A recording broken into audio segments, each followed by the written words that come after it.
Programa 3. Comprendes las leyes de la electricidad. Analizar y comprender el uso de las leyes de Coulomb, Ohm, Watt, Joule y Ampere en el manejo y diseño de circuitos eléctricos.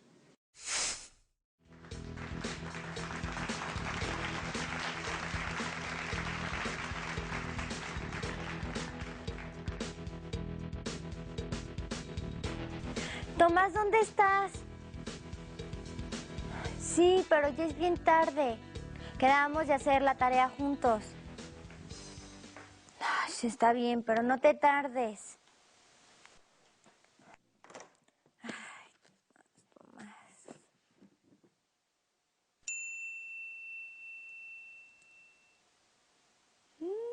Creo que un poco de diversión a nadie le va nada mal.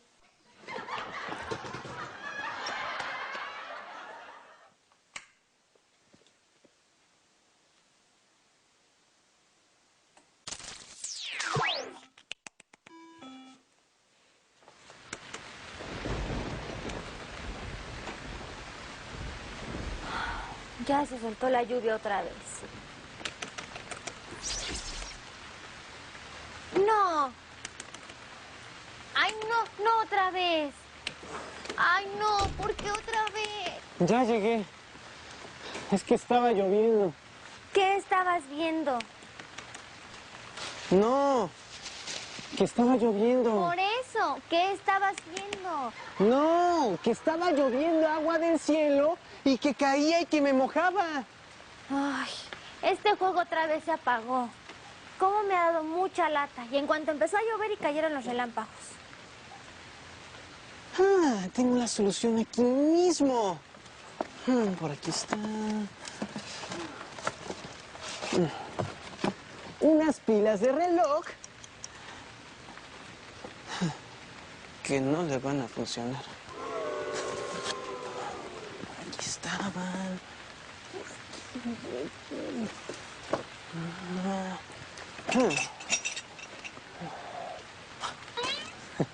Aquí están. Ay, pues ojalá que con esto funcione, porque esos ya son clásicos. Oye, ¿te has preguntado cómo es que funcionan estos aparatos? Ah, pues mediante la energía que le dan las baterías cuando se las cambias. Pero este no funciona con pilas. Funciona con el cable que conectas a la corriente. Ah, pero de todos modos ni siquiera entendiste mi pregunta. Ah, pues entonces pregúntame mejor. A lo que me refiero es ir más allá. ¿A la luz? A la luz no. Es ir más allá. A saber cómo es que funciona la electricidad.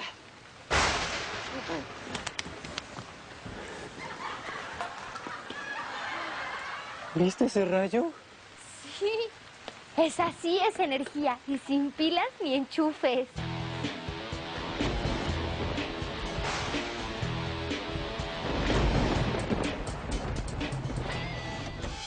La materia que nos rodea está formada por átomos con muchas partículas elementales, como los protones que están en el núcleo y los electrones que orbitan a su alrededor. Estas partículas poseen una propiedad llamada carga eléctrica. Ahora bien, cuando el número de protones y electrones es el mismo, tenemos átomos eléctricamente neutros. Pero si no es el mismo, los átomos tienen dominancia de una de estas dos cargas y se denominan iones.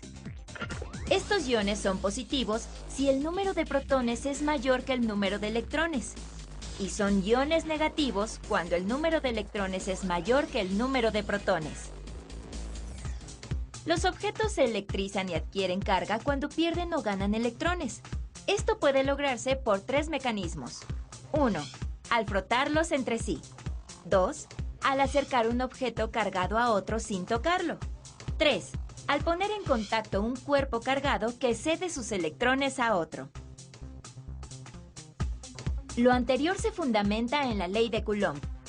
que nos dice que la magnitud de la fuerza eléctrica con que interactúan dos cargas depende directamente del producto de sus cargas e inversamente del cuadrado de la distancia que las separa. Entre más intensas sean las cargas, mayor es la fuerza entre ellas, pero si están muy alejadas, la fuerza será débil y viceversa.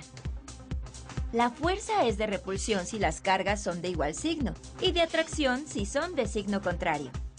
La electrodinámica, por su parte, estudia las cargas en movimiento. Los electrones que se encuentran más alejados del núcleo sienten una atracción débil y pueden ser atraídos por cargas positivas de otros átomos. Esta tensión eléctrica hace que los electrones se desplacen entre los espacios interatómicos de un conductor eléctrico, originando la corriente eléctrica. En la corriente continua, los electrones se desplazan siempre en el mismo sentido. En la corriente alterna, los electrones cambian de sentido en sus movimientos con cierta periodicidad. Estos ciclos de cambio por segundo se miden en Hertz. La intensidad de corriente se mide en amperes. La corriente continua tiene menos energía y se mide en miliamperes. La corriente alterna requiere mayor energía para generarse y se mide en amperes. Eso explica por qué la corriente alterna puede ser peligrosa si no se tienen las precauciones debidas en su manejo. La resistencia mide la oposición que ofrece un material al paso de corriente eléctrica. Se mide en ohmios. Atendiendo a esta resistencia, los materiales se clasifican en superconductores, conductores, semiconductores y aislantes. Los superconductores ofrecen una resistencia prácticamente nula y permiten que la corriente circule gastando mínima energía. Los conductores permiten el paso de corriente eléctrica. Existen conductores sólidos y líquidos, como los metales, los ácidos y las disoluciones salinas, así como aislantes que no permiten el paso de corriente eléctrica, como el caso de la madera o el plástico. Por eso los cables están recubiertos de plástico. Los electricistas que manejan cables y transformadores en los postes de la calle utilizan guantes aislantes para protegerse de las descargas. Hablemos ahora de la ley de Ohm, que relaciona el valor de la resistencia de un conductor y de un elemento del circuito con la intensidad de corriente que lo atraviesa y con la diferencia de potencial o voltaje entre sus extremos. Por su parte, el efecto Joule nos dice que la resistencia es el componente que transforma la energía eléctrica en calor, el cual es directamente proporcional a la resistencia, al cuadrado de la intensidad de la corriente y el tiempo que dura la corriente. Esto significa que hay una pérdida de energía eléctrica manifestada en forma de calor. En tanto, según la ley de Watt, cada circuito eléctrico demanda cierta cantidad de tensión o voltaje de la fuente de energía para generar determinada corriente. Esto se denomina potencia eléctrica. ¿Hay aparatos cuyos circuitos requieren de mayor potencia para funcionar? Súper interesante lo de la electricidad, ¿no? Sí, investiguemos más. Aquí tengo un video de experimentos que recopilé. Y te lo voy a enseñar.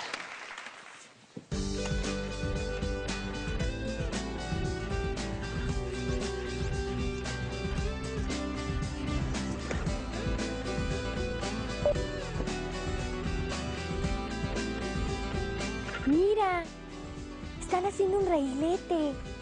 Colocan pieza por pieza hasta que está listo. Se mueve con el aire. Basta con soplarle. Aunque creo que ese no es el chiste. Habla de la propiedad de partículas para manifestar fuerzas atractivas o repulsivas. Mira, también el railete funciona como un electroscopio que es un detector de cargas. Se mueve cuando se le acerca un objeto cargado eléctricamente.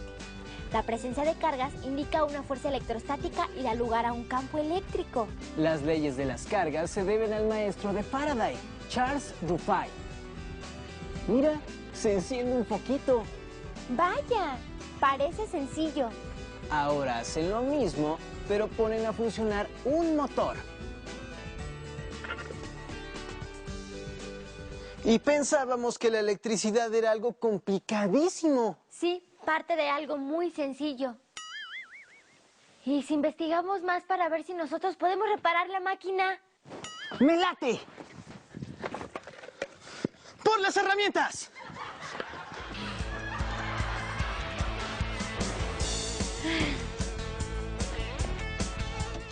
Un elemento básico para entender de manera sencilla el funcionamiento de la electricidad es un circuito eléctrico. Un circuito es una red eléctrica con al menos una trayectoria cerrada.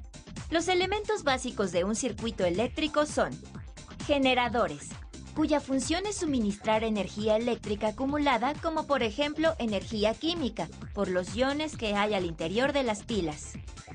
Conductores, es decir, materiales que sirven de unión entre los distintos operadores del circuito. Asimismo, operadores o transductores que transforman la energía eléctrica en otro tipo de energía útil. Por otro lado, tenemos los elementos de maniobra y control, los cuales permiten abrir o cerrar el circuito a voluntad sin necesidad de modificar las conexiones. Como ejemplo de estos elementos, tenemos interruptores. Finalmente, como parte de un circuito tenemos los elementos de protección, por ejemplo, los fusibles. Hablemos ahora de los tipos de circuitos eléctricos. En serie. Es aquel circuito cuyos elementos están colocados uno a continuación de otro, formando una cadena, de modo que la corriente que circula por un determinado elemento es la misma que para el resto, y la suma de las resistencias es la resistencia total del circuito. En paralelo, se trata de un circuito cuyos elementos están conectados a los mismos puntos, llamados nodos, y por tanto, todos reciben el mismo voltaje o tensión, pero la intensidad de la corriente se divide en cada rama del circuito. La suma de las corrientes es igual a la corriente total que suministra la fuente. Estos principios se conocen como leyes de Kirchhoff. Mixtos, o sea, una combinación de los dos anteriores, es decir, en serie y en paralelo. Es una caja azul. Está en el mueble. Aquí está. Oye, ¿y por qué les llaman watts?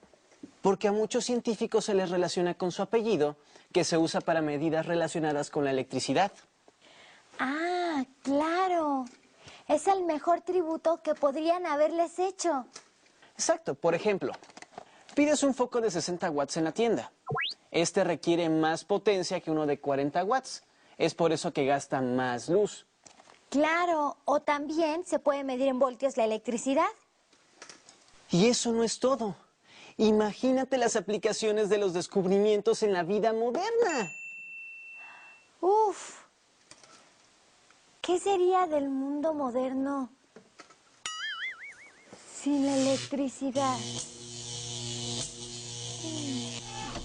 Tales de Mileto fue el primero que cerca del año 600 antes de nuestra era conociera el hecho de que el ámbar, al ser frotado, adquiere el poder de atracción sobre algunos objetos. Por su parte, el filósofo griego Theophrastus fue el primero que estableció que otras sustancias tienen este mismo poder, dejando así constancia del primer estudio científico sobre la electricidad. En 1752, Benjamin Franklin demostró la naturaleza eléctrica de los rayos. En 1776, Charles Augustin de Coulomb inventó la balanza de torsión con la que midió la fuerza entre las cargas eléctricas. En 1800, Alejandro Volta construye la primera celda electrostática y la batería capaz de producir corriente eléctrica. Volt es la unidad de medida del potencial o tensión eléctrica. En 1823, André-Marie Ampère establece los principios de la electrodinámica. Ampère es la unidad de medida de la intensidad de la corriente eléctrica. En 1826, el físico alemán Georg Simon Ohm formuló con exactitud la ley de las corrientes eléctricas, definiendo la relación exacta entre la tensión, la resistencia y la corriente. Entre 1840 y 1842, James Prescott Joule, físico inglés, y el científico alemán Ferdinand Helmholtz demostraron que la electricidad era una forma de energía. El Joule es la unidad de medida de energía. En 1845, Gustav Robert Kirchhoff anunció las leyes que permiten calcular las corrientes y tensiones en redes o circuitos eléctricos. En 1879, Joseph John Thomson demostró que los rayos catódicos estaban constituidos de corpúsculos atómicos de cargas negativas, que hoy en día conocemos como electrones. Poca gente sabe que la primera lámpara incandescente fue inventada por el inglés Joseph Wilson Swan en 1860. En el año de 1879, Thomas Alva Edison obtuvo la patente norteamericana, utilizando el prototipo de Swan. Pinzas.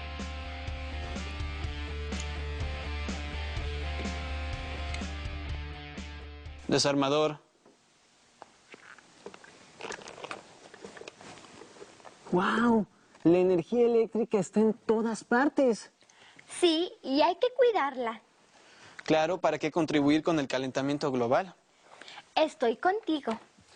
La energía está en todas partes, desde el aparato más sencillo hasta el más avanzado. Chécate esto. Y chécate muy bien. ¡Wow! Oh, ¿Qué tal, eh?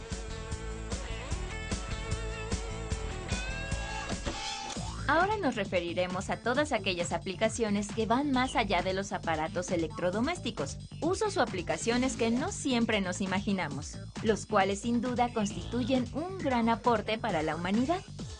Iluminación y alumbrado en vías públicas, monumentos, autopistas, aeropuertos, recintos deportivos, así como en sitios de trabajo cuando las condiciones de luz natural no proporcionan la visibilidad adecuada y, por tanto, pueden poner en riesgo a los empleados. Producción de calor. Además de aire acondicionado, sirve principalmente en tostadoras, secadores de pelo, pero sobre todo en calefacciones, ayudando a las personas que viven en frío extremo.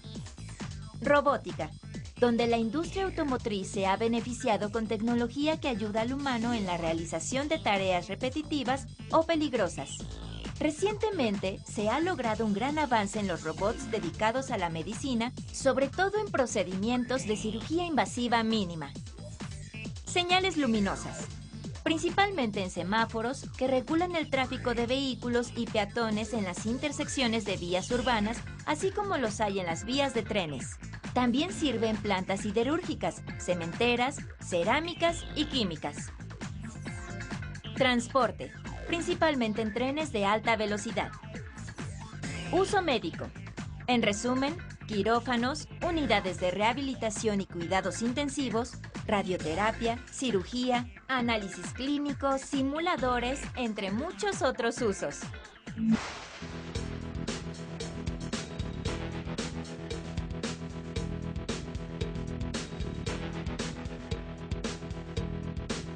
bueno, pues ahora recapitulemos. Empecemos por el principio. ¿A qué principio te refieres? Al principio de la ley de Coulomb. Coulomb me ha iluminado. Justamente estaba pensando en eso. La carga eléctrica es una de las propiedades básicas de la materia. La ley de Coulomb dice que la fuerza de atracción o repulsión entre dos cargas eléctricas de distinto o igual signo es directamente proporcional al producto del valor de sus cargas. La ley de Ohm nos dice que la corriente que circula por un conductor en un circuito es directamente proporcional al voltaje de la fuente e inversamente proporcional a la resistencia. Joule nos dice que si es en un conductor circula corriente eléctrica, parte de la energía cinética de los electrones se transforma en calor. Por eso a veces se calientan los aparatos que utilizamos. Mientras que las leyes de Kirchhoff indican que para circuitos en paralelo, la intensidad de corriente neta que llega a un nodo se divide entre las ramas del circuito, pero al final la suma de estas corrientes es la misma que suministra la fuente. He ahí a los padres de la electrostática y la electrodinámica. Ahora con solo un botón puedes conseguir luz, aire, calor, movimiento, entre otras cosas. Chécate, este es el interruptor general. Y este es el que regula los otros dos. Este es un circuito mixto. Y estos dos son paralelos. Bien, ahora hay que saber valorarla. Y cuidarla.